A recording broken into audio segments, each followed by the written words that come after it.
ముందు ఆరోగ్యం కోసం మీరు ఒకసారి చూస్తే క్యాన్సర్ కోసం కర్నూలులో 55 కోట్లతో స్టేట్ క్యాన్సర్ ఇన్స్టిట్యూట్ ఎస్టాబ్లిష్ చేశాం. ఇంకో పక్క బడ్జెట్లో అయితే 19,305 కోట్ల రూపాయలు ఖర్చు పెడుతున్నాం. ఈ విషయం మీరు గుర్తుపెట్టుకోవాలి. రాష్ట్రంలో మీ అందరి ఆరోగ్యం కాపాడడానికి 6% బడ్జెట్ 19,000 కోట్ల రూపాయలు ఖర్చు పెడుతున్నాం.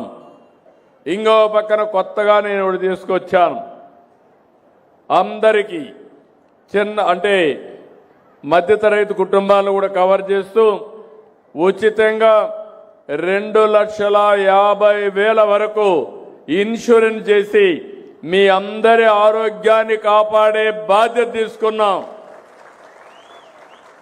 మీకు ఎలాంటి ఆరోగ్య సమస్య వచ్చినా మీరు నేరుగా హాస్పిటల్కి వెళ్తే 2,50,000 వరకు ఉచితంగా ట్రీట్మెంట్ ఇస్తాం. ఆ తర్వాత మీరు చూస్తే అర్హులైన వాళ్ళకందరికీ ఎన్టీఆర్ వైద్య సేవ మిగిలిన కార్యక్రమాలన్నీ పెట్టి 25 లక్షల వరకు మీకు ఆరోగ్యానికి డబ్బులు ఇచ్చే బాధ్యత ఈ ప్రభుత్వం తీసుకుంటున్నామని చెప్పి కూడా నేను మీకు తెలియజేస్తున్నాను.